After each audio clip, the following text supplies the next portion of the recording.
जय श्री कृष्ण। जय माता रानी की। माता रानी की कृपा सभी भक्तों पर बनी रहे। प्रिय श्रोतागणों, आइए श्रवण करते हैं चैत्र मास महात्म्य का अध्याय 25। जन्मेजय बोले, हे मुने, आपने भगवती चंडिका की महिमा का भली भांति वर्णन किया है। अब आप यह बताने की कृपा करें कि 3 चरित्रों का प्रयोग करके पहले किसने भगवती की आराधना की थी। वे वरदायिनी भगवती किसके ऊपर प्रसन्न हुई। संपूर्ण कामनाओं को पूर्ण करने वाली देवी की उपासना करके किसने महान फल प्राप्त किया। हे कृपा निधान, यह सब बताइए। हे ब्राह्मण, जगदम्बा की उपासना विधि, पूजा विधि तथा हवन विधि का भी विस्तार पूर्वक वर्णन कीजिए। सूत जी बोले, राजा की यह बात सुनकर सत्यवती नंदन कृष्ण द्वैपायन प्रसन्न होकर उन्होंने महामाया भगवती का पूजा विधान बताने लगे। व्यास जी बोले, पूर्व काल में स्वारोचिष मनवंत्र में सुरत नामक एक राजा हुए, जो परम उदार, प्रजापालन में तत्पर, सत्यवादी, कर्मनिष्ठ, ब्राह्मणों के उपासक, गुरुजनों के प्रति भक्ति रखने वाले, सदा अपनी ही भार्या में अनुरक्त, दानशील, किसी के साथ विरोधाभास न रखने वाले तथा धनुर्विद्या में पूर्ण पारंगत थे। इस प्रकार प्रजापालन में तत्पर रहने वाले राजा सुरथ से कुछ पर्वतवासी मलेच्छों ने अनायास ही शत्रुता ठान ली। हाथी, घोड़े, रथ तथा पैदल सैनिकों से सुसज्जित चतुरंगिनी सेना लेकर अभिमान में चूर वे कोला विध्वंसी सुरथ के राज्य पर अधिकार करने की लालसा से वहां आ पहुंचे। सुरथ भी अपनी सेना लेकर सामने डट गई। उन महाभयंकर मलेच्छों के साथ राजा सुरथ का भीषण युद्ध होने लगा। यद्यपि मलेच्छों की सेना बहुत थोड़ी थी तथा राजा की सेना अत्यंत विशाल थी, फिर भी देव योग से उन्होंने राजा सुरथ को युद्ध में जीत लिया। इस प्रकार उनसे पराजित हुए राजा सुरथ हताश होकर अपने सुरक्षित नगर में आ गए। तत्पश्चात प्रतिभा संपन्न तथा नीति विशारद राजा सुरथ अपने मंत्रियों को शत्रु पक्ष के अधीन देखकर अत्यंत खिन्न मस्तक होकर विचार करने लगे कि मैं खाई अथवा किले से सुरक्षित किसी बड़े स्थान पर रहकर समय की प्रतीक्षा करूं, अथवा मेरे लिए युद्ध करना उचित होगा। मेरे मंत्री शत्रु के वशीभूत हो गए हैं, इसलिए वे अब परामर्श करने योग्य नहीं रह गए हैं। तो अब मैं क्या करूं? वे राजा सुरथ पुनः मन ही मन विचार करने लगे, कदापि वे पापी तथा शत्रु के साथ मिले हुए मंत्री मुझे पकड़कर शत्रुओं को सौंप देंगे, तब क्या होगा? पाप बुद्धि पुरुषों पर कभी भी विश्वास नहीं करना चाहिए, क्योंकि जो मनुष्य लोभ के वशीभूत होते हैं वे क्या क्या नहीं कर बैठते। लोभपरायण मनुष्य अपने भाई, पिता, मित्र, बंधु बांधव, पूजनीय गुरु तथा ब्राह्मण से भी सदा द्वेष करता है। अतः इस समय शत्रु पक्ष के आश्रय को प्राप्त अत्यंत पापपरायण अपने मंत्री समुदाय पर मुझे बिल्कुल विश्वास नहीं करना चाहिए। इस प्रकार अपने मन में भली भांति विचार करके अत्यंत दुखी चित्त राजा सुरथ घोड़े पर आरूढ़ होकर अकेले ही उस नगर से निकल पड़े। वे बिना किसी सहायक को साथ लिए ही नगर से बाहर निकलकर एक घने जंगल में चले गए। प्रतिभा संपन्न राजा सुरथ सोचने लगे कि अब मुझे कहाँ चलना चाहिए। तपस्वी सुमेधा का पवित्र आश्रम यहाँ से मात्र 3 योजन की दूरी पर है। यह जानकर राजा सुरथ वहां चले गए। बहुत प्रकार के वृक्षों से युक्त नदी के तट पर विराजमान, वैर भाव से रहित होकर विचरण करने वाले, पशुओं से समन्वित, कोयलों की मधुर ध्वनि से मंडित, अध्ययनरत शिष्यों के स्वर से निनादित, सैकड़ों मृग समूहों से घिरे हुए, भली भांति पके हुए, निवारानंद से परिपूर्ण, सुंदर फल फूल से लदे हुए, पदापों से सुशोभित, होम के सुगंधित धूप से प्राणियों को सदा आनंदित करने वाले, निरंतर वेद ध्वनि से परिव्याप्त तथा स्वर्ग से भी मनोहर उस आश्रम को देखकर राजा अत्यंत आनंदित हुए और उन्होंने भय त्याग कर मुनि के आश्रम में विश्राम करने का निश्चय कर लिया। तत्पश्चात अपने घोड़े को एक वृक्ष से बांधकर उन्होंने विनम्रतापूर्वक आश्रम में प्रवेश किया। वहां उन्होंने देखा कि मुनि एक साल वृक्ष की छाया में मर्ग चर्म के आसन पर बैठे हुए हैं। उनकी आकृति शांत है। तपस्या करने के कारण उनका शरीर क्षीण हो गया है। उनका स्वभाव अति कोमल है। वे शिष्यों को पढ़ा रहे हैं। वे वेद शास्त्रों के तत्वदर्शी विद्वान हैं। क्रोध, लोभ आदि विकारों से मुक्त हैं। सुख दुख आदि द्वंद्वों से प्रिय हैं। ईर्ष्या रहित हैं। आत्मज्ञान के चिंतन में संलग्न हैं। सत्यवादी तथा जितेंद्रिय हैं। उन्हें देखकर अश्रुपूर्ति नैनों वाले राजा सुरथ प्रेम पूर्वक उनके आगे दंड की भांति भूतल पर गिर पड़े। तब मुनि ने उनसे कहा, उठिए उठिए, आपका कल्याण हो। तत्पश्चात गुरु से आदेश पाकर एक शिष्य ने उन्हें आसन प्रदान किया। तब वे उठकर मुनि से आज्ञा लेकर उस आसन पर बैठ गए। इसके बाद सुमेधा ऋषि ने अर्घ्य पद्य आदि से उनका विधि पूर्वक सत्कार किया। मुनि ने उनसे पूछा कि आप यहाँ कहाँ से आए हैं, आप कौन हैं तथा चिंतित क्यों हैं? यहाँ आने का जो भी कारण हो उसे आप यथारुचि बताइए। आपके आगमन का प्रयोजन क्या है? आप अपने मन के विचारों को अवश्य बताइए। आपका कोई असाध्य मनोरथ होगा तो उसे मैं पूर्ण करूँगा। राजा बोले, मैं सुरथ नाम वाला राजा हूँ। शत्रुओं से पराजित होकर मैं राज्य, महल तथा स्त्री सब कुछ छोड़कर आपकी शरण में आया हूँ। हे ब्राह्मण, अब आप मुझे जो भी आज्ञा देंगे मैं श्रद्धापूर्वक वही करूँगा। इस पृथ्वी तल पर आपके अतिरिक्त अब कोई दूसरा मेरा रक्षक नहीं है। हे मुनिराज, हे शरणागत वत्सल्य, शत्रुओं से मुझे महान भय उपस्थित है, अतः मैं आपके पास आया हूँ। अब आप मेरी रक्षा कीजिए। ऋषि बोले, हे राजेंद्र, आप निर्भीक होकर यहाँ रहिए। यह निश्चित है कि मेरी तपस्या के प्रभाव से आपके पराक्रमी शत्रु यहाँ नहीं आ सकते। हे नरश्रेष्ठ, यहाँ पर आपको हिंसा नहीं करनी चाहिए और वनवासियों की भांति पवित्र, निरावार तथा फल फूल आदि के द्वारा जीवन निर्वाह करना चाहिए। व्यास जी बोले, तब मुनि की यह बात सुनकर राजा सुरथ निर्भय हो गए। अब वे फूल मूल का आहार करते हुए पवित्रता के साथ उस आश्रम में रहने लगे। किसी समय उस आश्रम में एक वृक्ष की छाया में बैठे हुए चिंताकुल राजा सुरथ का चित्त घर की ओर चला गया और वे सोचने लगे, निरंतर पाप कर्म में लगे रहने वाले मलेच्छ शत्रुओं ने मेरा राज्य छीन लिया है। उन दुराचारी तथा निर्लज मलेच्छों के द्वारा मेरी प्रजा बहुत सताई जाती होगी। मेरे सभी हाथी अथवा घोड़े आहार न पाने तथा शत्रुओं से प्रताड़ित किए जाने के कारण अत्यंत दुर्बल हो गए होंगे, इसमें तो कोई संदेह नहीं है। अपने जिन सेवकों का मैंने पहले पालन पोषण किया था, वे सब शत्रुओं के अधीन हो जाने के कारण कष्ट का अनुभव करते होंगे। उन अति दुराचारी अथवा अपव्यय करने के स्वभाव वाले शत्रुओं ने मेरा धन मदिरालय एवं वैशालों में निश्चित रूप से खर्च कर दिया होगा। वे पाप बुद्धि मेरा समस्त कोष व्यसनों में नष्ट कर डालेंगे। सत्पात्रों को दान देने की योग्यता भी उन मलेच्छों में नहीं है और मेरे मंत्री भी अधीनता में रहने के कारण उन्हीं के जैसे हो गए होंगे। महाराज सुरथ वृक्ष के नीचे बैठकर इसी चिंता में पड़े हुए थे कि उसी समय एक विषादग्रस्त वैश्य वहां आ पहुंचा। राजा ने उस वैश्य को सामने देख लिया। उन्होंने उसे अपने समीप में बैठा लिया और उससे पूछा, आप कौन हैं तथा इस वन में कहाँ से आए हैं? आप कौन हैं? आप उदास क्यों हैं? चिंताग्रस्त रहने के कारण आप तो पीले वर्ण के हो गए हैं।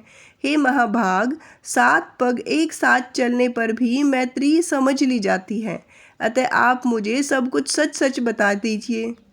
व्यास जी बोले, राजा का वचन सुनकर वह वैश्य श्रेष्ठ उनके पास बैठ गया और उसे सज्जन समागम समझकर शांतिचित होकर उनसे कहने लगा। वैश्य बोला, हे मित्र, मैं वैश्य जाति में उत्पन्न हूँ और समाधि नाम से प्रसिद्ध हूँ।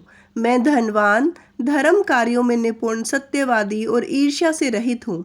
फिर भी धन के लोभी और कुटिल स्त्री पुत्रों ने मुझे घर से निकाल दिया। उन्होंने मुझे कृपण कहकर कठिनाई से टूटने वाला माया बंधन भी तोड़ दिया। अतः अपने कुटुंबियों से परित्यक्त होकर मैं अभी अभी इस वन में आया हूँ। हे प्रिय, आप कौन हैं, मुझे बतलाइए। आप भाग्यवान प्रतीत होते हैं। राजा बोले, मैं सुरथ नाम का राजा हूँ। मैं दासियों से पीड़ित हूँ। मंत्रियों के द्वारा ठगे जाने के कारण राज्य विहीन होकर मैं यहाँ आया हूँ। हे वैश्य श्रेष्ठ, भाग्यवश आप मुझे यहाँ मित्र के रूप में मिल गए। अब हम दोनों सुंदर वनों से युक्त इस वन में विहार करेंगे। हे महाबुद्धिमान वैश्य श्रेष्ठ, चिंता छोड़िए और प्रसन्नचित्त होइए। अब आप मेरे साथ यहीं पर इच्छा अनुसार सुखपूर्वक रहिए।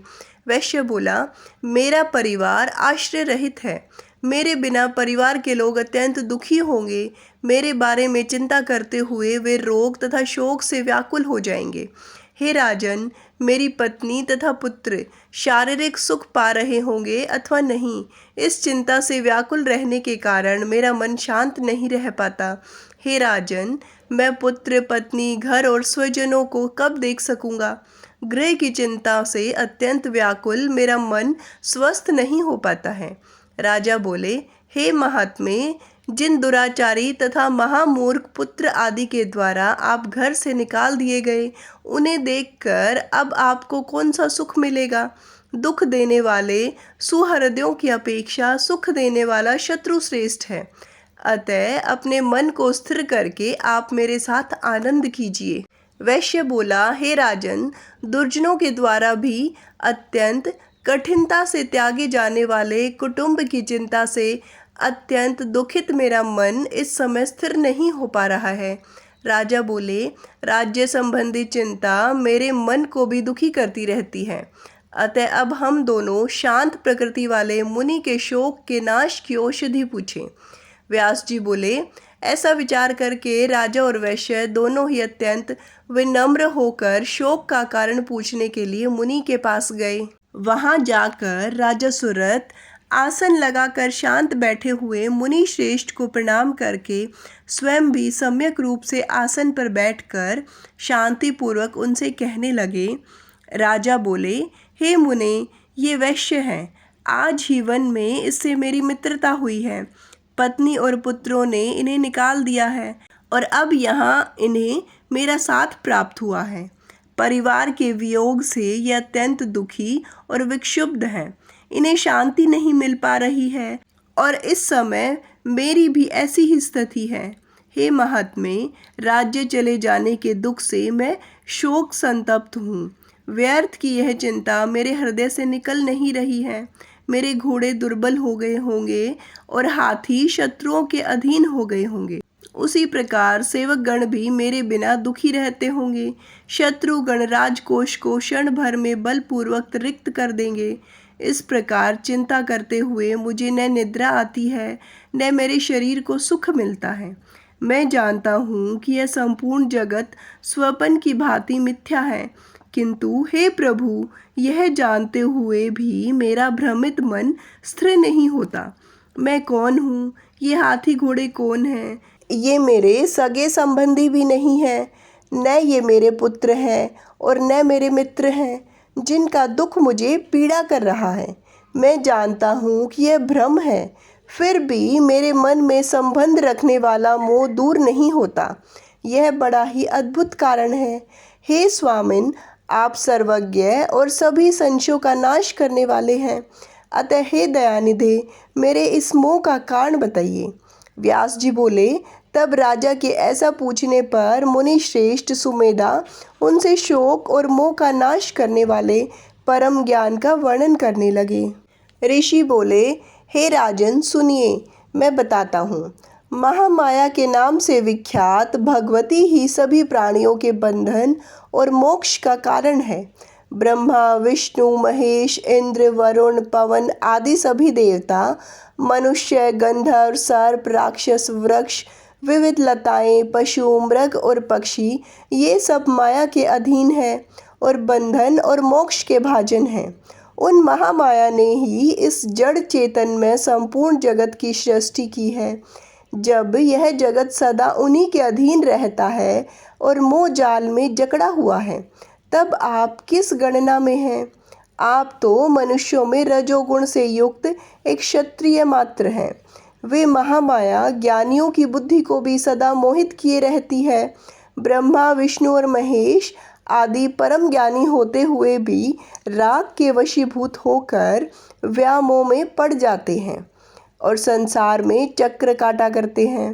हे राजन, प्राचीन काल में स्वयं उन भगवान नारायण ने ब्रह्मा विद्या की प्राप्ति की तथा अविनाशी सुख के लिए श्वेत द्वीप में जाकर ध्यान करते हुए 10,000 वर्षों तक घोर तपस्या की।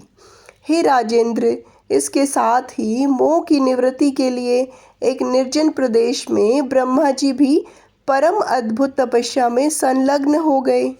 हे राजेंद्र, किसी समय वासुदेव भगवान श्री हरि ने दूसरे स्थान पर जाने का विचार किया और वे उस स्थान से उठकर अन्य स्थल को देखने की इच्छा से चल दिए।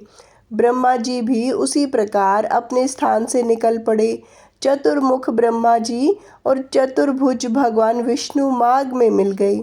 तब वे दोनों एक दूसरे से पूछने लगे, तुम कौन हो, तुम कौन हो?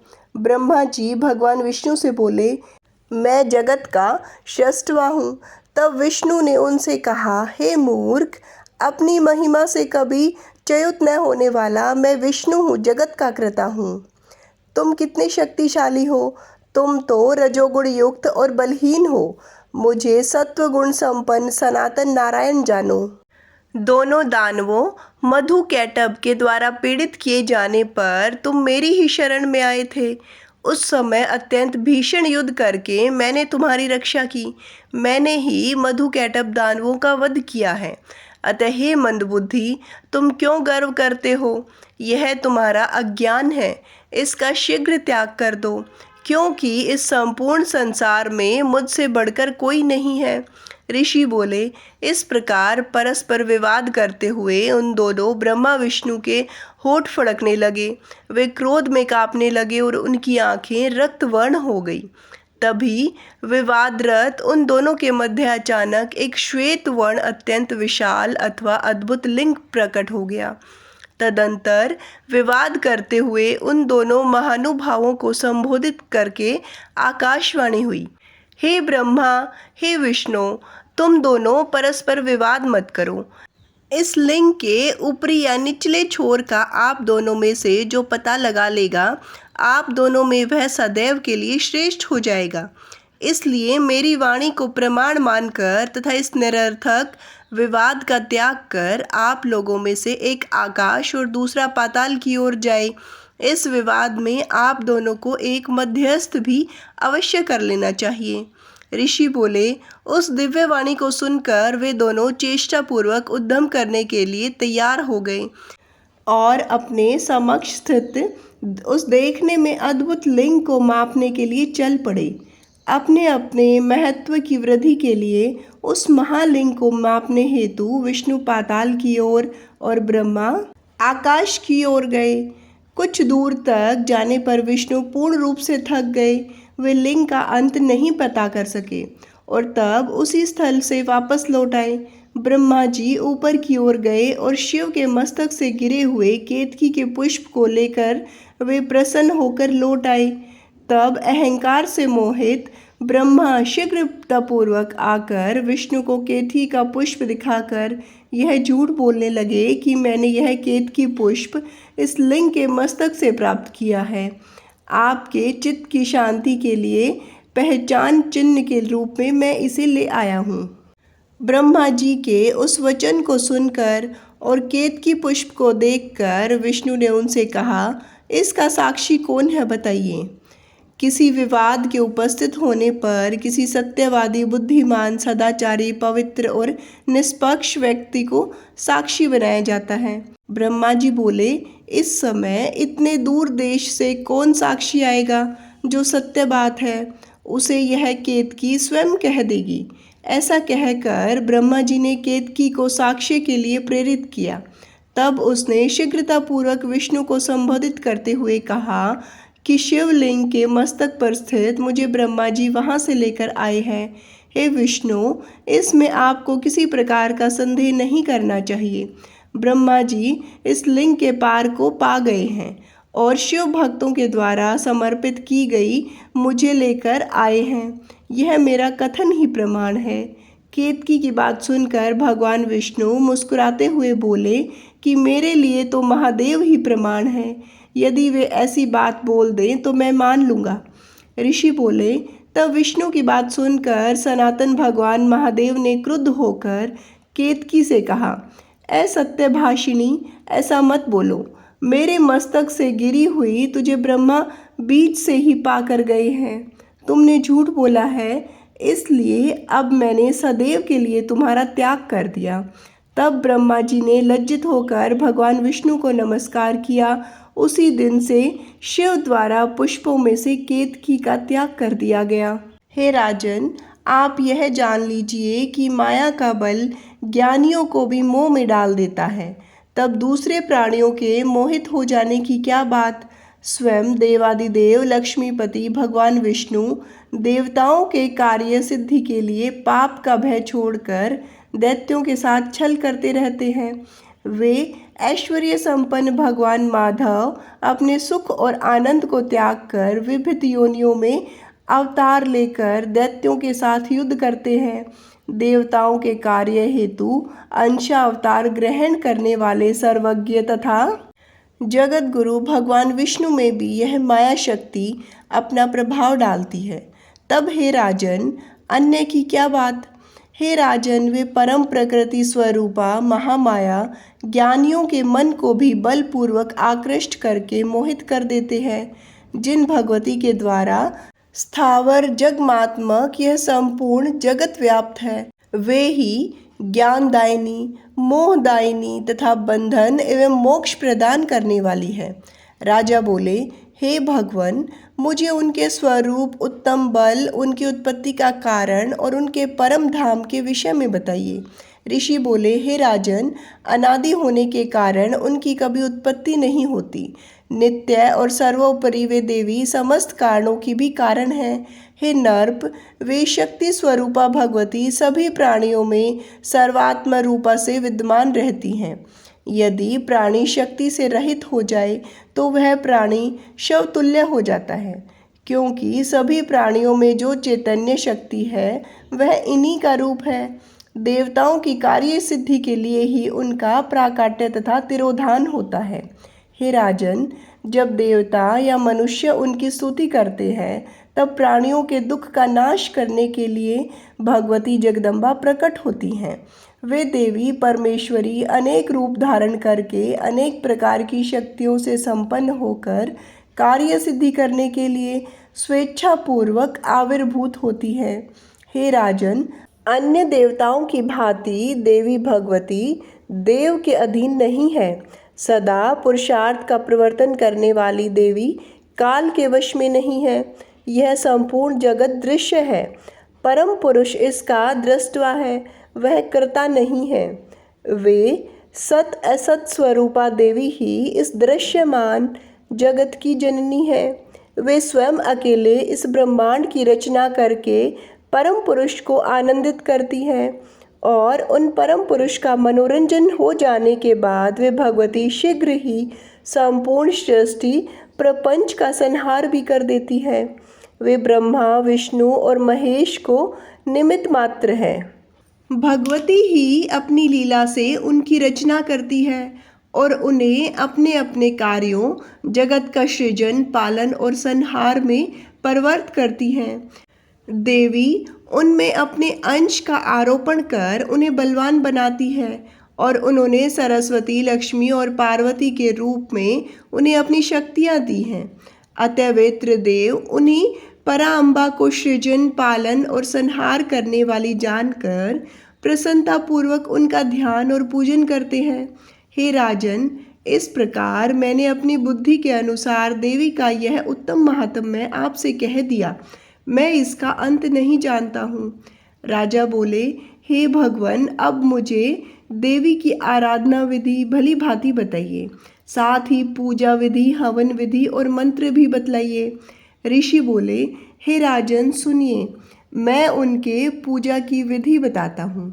जो मनुष्य को काम, मोक्ष और ज्ञान को देने वाली तथा उनके दुखों का नाश करने वाली है। मनुष्य को सर्वप्रथम विधि पूर्वक स्नान करके पवित्र हो श्वेत वस्त्र धारण कर लेने चाहिए। तत्पश्चात वह सावधानी पूर्वक आचमन करके पूजा स्थान को शुद्ध करने के बाद लिपी हुई भूमि पर उत्तम आसन बिछाकर उस पर बैठ जाए और प्रसन्न होकर विधि पूर्वक 3 बार आचमन करे। अपनी शक्ति के अनुसार पूजा द्रव्य को सुव्यवस्थित ढंग से रखकर प्राणायाम कर ले। उसके बाद भूत शुद्धि करके और पुण्य मंत्र पढ़कर समस्त पूजन सामग्री का प्रोक्षण करके देवी मूर्ति की प्राण प्रतिष्ठा करनी चाहिए। तत्पश्चात देश काल का उच्चारण कर विधि पूर्वक न्यास करना चाहिए। इसके बाद सुंदर ताम्रपत्र पर श्वेत चंदन से षटकोण यंत्र तथा उसके बाहर अष्टकोण यंत्र लिखना चाहिए। तदंतर दवाण अक्षर मंत्र के 8 बीज अक्षर 8 कोनों में लिखने चाहिए और 9वां अक्षर यंत्र की कर्णिका अर्थात बीच में लिखना चाहिए। तदंतर वेद में बताई गई विधि से यंत्र की प्रतिष्ठा करके अथवा हे राजन भगवती की धातुमयी प्रतिमा बनाकर शिव तंत्रोक्त पूजा मंत्रों से प्रयत्न पूर्वक पूजन करना चाहिए अथवा सावधान होकर आगम शास्त्र में बताई गई विधि से विधान पूर्वक पूजन करके ध्यान पूर्वक न्वाण अक्षर मंत्र का सतत जप करना चाहिए। जप का दशांश होम करना चाहिए, होम का दशांश तर्पण करना चाहिए और तर्पण का दशांश ब्राह्मण भोज कराना चाहिए। प्रतिदिन तीनों चरित्रों प्रथम चरित्र, मध्य चरित्र तथा उत्तर चरित्र का पाठ करना चाहिए। इसके बाद विसर्जन करना चाहिए। हे राजन, कल्याण चाहने वाले को अश्विन और चैत्र माह के शुक्ल पक्ष में विधि पूर्वक नवरात्र व्रत करने चाहिए। इन नवरात्रों में उपवास भी करना चाहिए। अनुष्ठान में जपे गए मंत्रों के द्वारा शर्करा, घी और मधु मिश्रित पवित्र खीर से विस्तार पूर्वक हवन करना चाहिए तथा उत्तम बिल्व पत्रों, लाल कनेल के पुष्पों तथा शर्करा मिश्रित तिलों से हवन करना चाहिए। अष्टमी, नवमी एवं चतुर्दशी को विशेष रूप से देवी पूजन करना चाहिए और इस अवसर पर ब्राह्मण भोज भी कराना चाहिए। ऐसा करने से निर्धन को धन की प्राप्ति होती है, रोगी रोग मुक्त हो जाता है, पुत्रहीन व्यक्ति सुंदर और आज्ञाकारी पुत्रों को प्राप्त करता है और राज्यच्युत राजा को सार्वभौम राज्य प्राप्त हो जाता है। देवी महामाया की कृपा से शत्रुओं से पीड़ित मनुष्य अपने शत्रुओं का नाश कर देता है। जो विद्यार्थी इंद्रियों को वश में करके इस पूजा को करता है वह शीघ्र ही पुण्यमयी उत्तम विद्या प्राप्त कर लेता है, इसमें संदेह नहीं है। ब्राह्मण, क्षत्रिय, वैश्य अथवा शूद्र जो भी भक्ति पारायण होकर जगत जननी जगदम्बा की पूजा करता है वह सब प्रकार के सुख का भागी हो जाता है। जो स्त्री अथवा पुरुष भक्ति तत्पर होकर नवरात्र व्रत करता है वह सदा मनोवांछित फल प्राप्त करता है। जो मनुष्य अश्विन शुक्ल पक्ष में इस उत्तम नवरात्रि व्रत को श्रद्धा भाव से करता है उसकी सभी मनोकामनाएं पूर्ण हो जाती हैं। विधि पूर्वक मंडल का निर्माण करके पूजा स्थान का निर्माण करना चाहिए और वहां पर विधि विधान से वैदिक मंत्रों द्वारा कलश की स्थापना करनी चाहिए। अत्यंत सुंदर यंत्र का निर्माण करके उसे कलश के ऊपर स्थापित कर देना चाहिए। तत्पश्चात कलश के चारों ओर परिष्कृत तथा उत्तम जौ का वपन करके पूजा स्थान के ऊपर पुष्प माला से अलंकृत चांदनी लगाकर देवी का मंडप बनाना चाहिए तथा उसे सदा धूप दीप से संपन्न रखना चाहिए। अपनी शक्ति के अनुसार वहां प्रातः, मध्याह्न तथा सायकाल तीनों समय पूजा करनी चाहिए। देवी की पूजा में धन की कृपणता नहीं करनी चाहिए। धूप, दीप, उत्तम नैवेद्य, अनेक प्रकार के फल फूल, गीत वाद्य, स्तोत्र पाठ तथा वेद पारायण इनके द्वारा भगवती की पूजा होनी चाहिए। नानाविध वाद्य बजाकर उत्सव मनाने चाहिए।